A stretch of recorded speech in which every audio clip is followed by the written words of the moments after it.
धन्यवाद संचालक महोदय का। साथ साथ मैं यहाँ की प्रबंधक कमेटी का भी बहुत बहुत धन्यवाद करता हूँ कि उन्होंने मुझे यहाँ आने का अवसर प्रदान किया। साथ साथ श्री गुरु रविदास मंदिर डेरा कपाल मोचन के जो गद्दी नसीब है महाराज निर्मल दास जी, उनके चरणों में भी मैं नतमस्तक होते हुए उनका भी धन्यवाद करता हूं कि उन्होंने आशीर्वाद देने के लिए मुझे यहाँ बुलाया। मेरे सामने दो मांगे रखी गई हैं। मैं सबसे पहले उन मांगों की बात रखूं। एक मांग ये है कि गुरु रविदास महाराज जी के नाम पर देश में एक आध्यात्मिक केंद्र होना चाहिए, जहां हमारे बच्चे गुरु रविदास जी के नाम अध्ययन और शिक्षा के क्षेत्र में केंद्रित कर सके। मैं आपको विश्वास दिलाता हूं और गुरु जी को ये विश्वास दिलाता हूं कि जो समाज ने यहाँ मांग रखी है, इसको हम लोग आने वाले समय में इसकी पूरी प्रक्रिया को जान के किस तरह से तैयार होगा, हम लोग इसको बनवा के देंगे। मैं इस बात का आप लोगों को वचन देता हूं। ये किसी नेता की जबान नहीं, ये आपके खून की जबान है। ये जबान कर तो सबके झुक नहीं सकती, मेरी बात को याद रखना। दूसरी एक मांग है कि गजेंद्र छुट्टी होनी चाहिए सतगुरु रविदास जी के नाम पे। हाँ, ये बड़ी दुखदायी बात है कि सरकारों ने अपने अपने हिसाब से इसको डाला है। जहां जहां जिनकी सरकार होती है, जिनको अच्छा लगता है वो छुट्टी कर देते, जिनको अच्छा नहीं लगता वो छुट्टी नहीं करते। लेकिन आप और मैं जानते हैं कि सतगुरु रविदास जी महाराज सिर्फ हरियाणा में नहीं, उत्तर प्रदेश में नहीं, पंजाब में नहीं, पूरे देश में और पूरी दुनिया में पूजे जाते हैं। पूरी दुनिया में उनको मानने वाले उनके जो अनुयायी पूरी दुनिया में रहते हैं। और यहाँ तो भारत में कम, लेकिन विदेशों में जिस तरह से उनकी शोभा यात्रा बनाई जाती है, जिस तरह गुरु घर बनाए गए हैं, उनको देख के ऐसा महसूस होता है कि पूरे भारत में सतगुरु रविदास जैसे गुरु संत या कोई भी नहीं है जिनका मुकाबला, जिनका सम्मान इतना बड़ा हो। तो मैं तो ये मानता हूं कि गजेटेड छुट्टी होनी चाहिए। और मैं आपको विश्वास दिलाता हूं कि हम सारी सरकारों के सामने प्रस्ताव रखेंगे और केंद्र की सरकार के सामने प्रस्ताव रखेंगे। अब जब पार्लियामेंट चलेगी, हम इस मामले को जोर शोर से उठाएंगे कि सतगुरु रविदास जी महाराज के जयंती पे गजेटेड छुट्टी सेंटर की तरफ से होनी चाहिए। सारी स्टेटों को उसको मांगना चाहिए। भाई, अभी इतनी ताकत तो आपने मुझे दी है कि पार्लियामेंट में मैं आंख से आंख मिला के आपके अधिकारों के लिए लड़ लेता। आप मुझे पार्लियामेंट में सुनते हो नहीं सुनते हो बताओ। मैं इस हरियाणा की मिट्टी का कर्जदार हूं, क्योंकि जब दिल्ली में हमारा गुरुघर टूटा था, महाराज निर्मल दास जी मैं देख रहा था, उस समय सबसे ज्यादा सक्रिय थे। इनके यहां से सबसे ज्यादा संगत गई थी। डंके की चोट में मैं इस बात को कह सकता हूं कि सबसे ज्यादा संगत इनके आशीर्वाद से वहां गई थी। ये मैंने खुद अपनी आंखों से देखा। और ये बहुत कम बोलते हैं, चुप रहते हैं। मैं देखता था जब मीटिंग होती थी हमारे गुरुओं की, ये बहुत कम बोलते हैं। ये तो अपना काम करते हैं चुपचाप, मैं देखता था। मगर हरियाणा के भी 55 लोगों ने डेरे काट के बलिदान देके केंद्र की सरकार को, सुप्रीम कोर्ट को झुकाने का काम किया था। हरियाणा का मुकाबला कोई कर नहीं सकता इस मामले में। हरियाणा का बलिदान जो होगा सम्मानित संगत को मैं कहना चाहता हूं, जिसमें बड़े पैमाने में मेरी मां करने बैठी। मेरा बस चले तो मैं अपना कलेजा निकाल के आपके पैरों में रखूं। मैं तो आपका खून और 24 घंटे 7 दिन जब तक जागता हूं, जब तक आंखें खुली रहती है, उसी समय तक ये सोचता रहता हूं कैसे ये जो जाति, परेशानियां, बेबसी, लाचारी, गरीबी आपकी जिंदगी में कैसे खत्म। और जब कोई रास्ता नहीं मिलता तो सतगुरु महाराज की वाणियों को याद करता रहता। एक वाणी जो मुझे बड़ा प्रभावित करती है, जो देश की व्यवस्था पे बड़ा चोट करती है, और वो वाणी ये है कि रविदास जन्म के काल में होत ना कोई नीच, और नर को नीच कर डालिए ऊंचे क्रम की प्रीत। यानी कि जन्म के कारण कोई छोटा बड़ा नहीं होता है, छोटा बड़ा बुरा अच्छा आदमी अपने कर्मों से होता है। और हम तो ऐसे गुरु के सपूत हैं, ऐसे गुरु के बच्चे हैं जिस गुरु का लोहा जो है पूरी दुनिया ने माना कि ऐसा चाहूं राज में जहां मिले सबन्नोवन और छोटे बड़े सब सम बसे रविदास रहे प्रसन्न।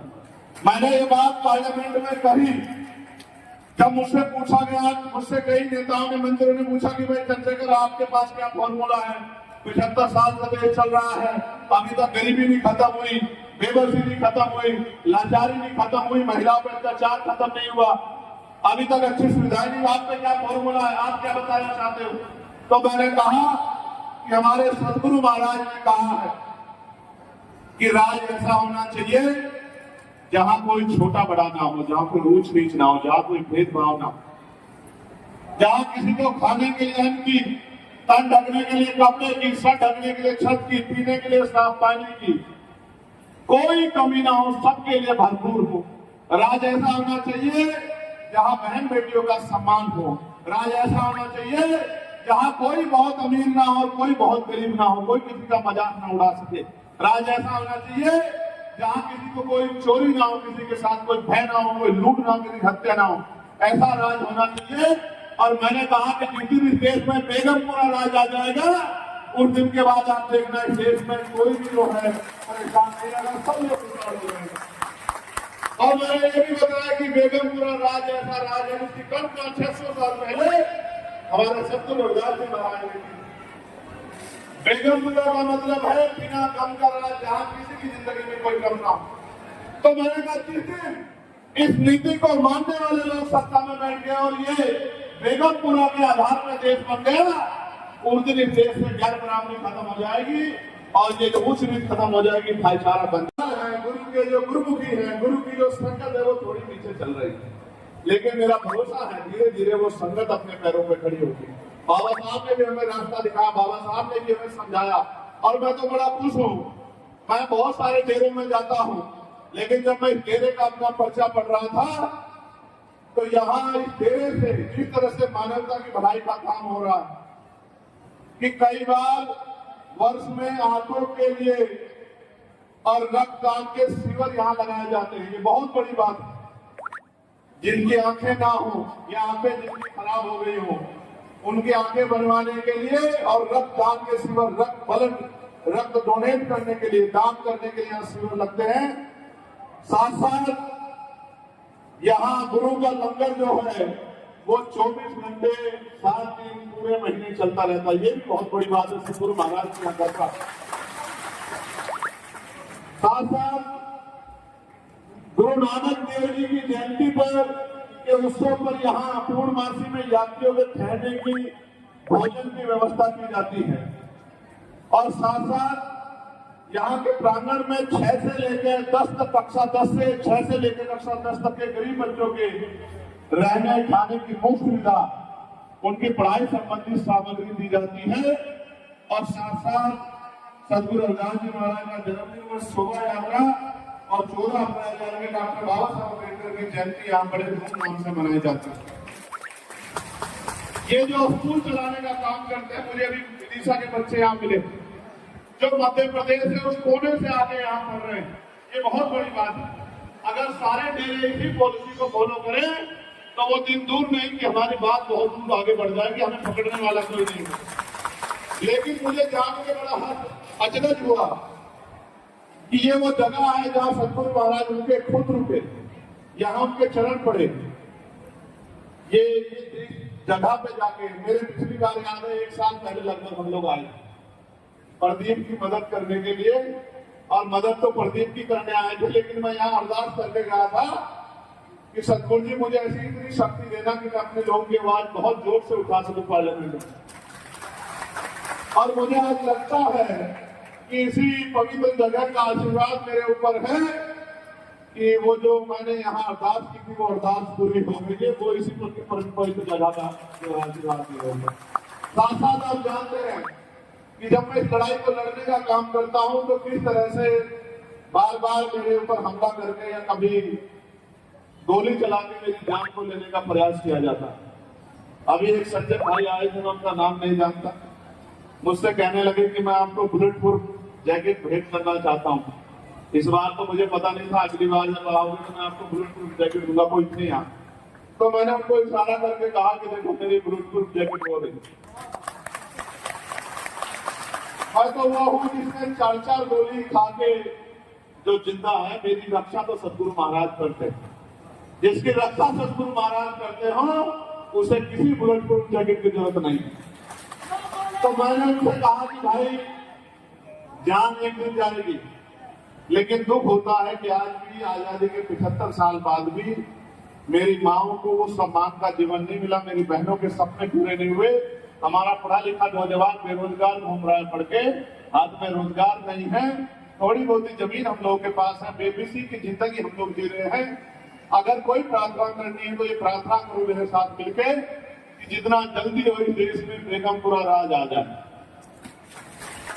और जिस दिन इस देश में बेगमपुरा राज आ गया, फिर इस देश वास्तविकता में विश्वगुरु बनेगा और दुनिया में इसका झंडा जो है बड़े स्थान से लहरेगा। फिर इस झंडे का कोई मुकाबला नहीं कर पाएगा जब इस देश में बेगमपुरा आ जाएगा।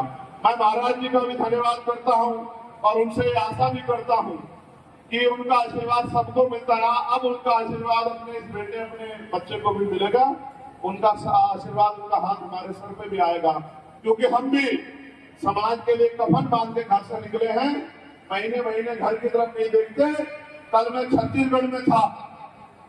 महाराज जी छत्तीसगढ़ यहाँ से हजारों किलोमीटर दूर है। कल मैं छत्तीसगढ़ में था। छत्तीसगढ़ में समाज की लड़ाई लड़ते हुए वहां गुरु घासीदास जी हैं, उनकी एक पवित्र जगह है गिरलोदपुरी, उसमें जैन था, उनका निशान को काट दिया। और जब सम्मान की लड़ाई लड़ने, जैसे दिल्ली में गए थे गुरु घर की लड़ाई लड़ने, तो जब वो लोग लड़ाई लड़ने आए तो 200 लोगों में मुकदमा लगा के नौजवान बच्चों को जेल भेज दिया। कानून की लड़ाई लड़ने गया था। मुझे लगता है मेरा जीवन तो इसीलिए है कि आपकी लड़ाई में लड़ता रहा। लेकिन मैं आपको वचन देता हूँ, जब मैं पार्लियामेंट में जीत के आया तो मैं सबसे पहले गया था उसी गुरु घर पे, उसी पवित्र जगह पे, दिल्ली में तुगलकाबाद में, जहां अब तक हमारा गुरु घर नहीं बना। इस सरकार ने वादा किया था, सुप्रीम कोर्ट ने वादा किया था। मैं वचन देकर कहता हूं कि सरकार की ईंट सीट बजा देने पर जल्दी हमारा गुरु घर नहीं बना, जिस गुरु घर के लिए हमारे लोगों ने बदला दिया। मैं आपसे दोनों हाथ जोड़ के आपसे प्रार्थना करता हूं कि आप अपने बच्चों को गुरुओं के रास्ते पे लेके चलो, इधर उधर मत जाने दो। हमारे लोग इधर उधर खूब जाते हैं, फिर वहां से पीट के आते हैं, फिर वहां से अपमानित होके आते हैं, फिर कहते हैं कि भाई हमारा अपमान, और अपने डेरों में आओ, अपने गुरु घरों में आओ, अपने महात्माओं के, अपने संतों की बात सुनो। संतों का रोल आप नहीं समझते हमारे जीवन में कितना बड़ा है। ये वो हैं जिनकी वजह से गुरु की वाणी हम तक पहुंचती है और हमारे द्वारा आने वाली नस्लों तक पहुंचती है, हमारे घरों तक पहुंचती है। अगर संत ना हुए तो गुरु की वाणी हम तक नहीं आएगी, और गुरु की वाणी हम तक नहीं आई तो फिर गुरु के विचार को आगे नहीं बढ़ा पाएंगे। हमें धन्यवाद देना चाहिए संतों का और उनके चरणों में नमन करना चाहिए, उनकी बात पे चलना चाहिए। जैसे सब लोग अपने संतों की बात के पीछे खड़े होते हैं, हमारे लोगों को भी अपने संतों की बात के पीछे खड़ा होना चाहिए। अगर वो दिन को दिन कह दे तो दिन मान लेना चाहिए, अगर वो रात को दिन कह दे तो रात को भी दिन मान लेना चाहिए, क्योंकि गुरु कभी गलत नहीं होता, गुरु कभी गलत रास्ता नहीं दिखाता। अगर हम इनकी बात में पहरा देंगे तो मैं लिख के देता हूं कि किसी की मजाक नहीं होगी, हमारे लोग पांव उठा के देख ले, मेरी बात को आप याद रखें। तो मैं यहाँ मोदी साथ संगत के लिए प्रार्थना करता हूँ, सतगुरु जी की कृपा आशीर्वाद आप लोगों पे बना रहे और हमेशा बेटा भाई होने के नाते मैं अपनी जिम्मेदारियों को अदा करता रहूंगा। तो जो वचन समाज ने मुझे यहाँ दिए हैं, मैं विश्वास दिलाता हूँ इनको बहुत जल्दी पूरा करके, और जितनी इनकी आप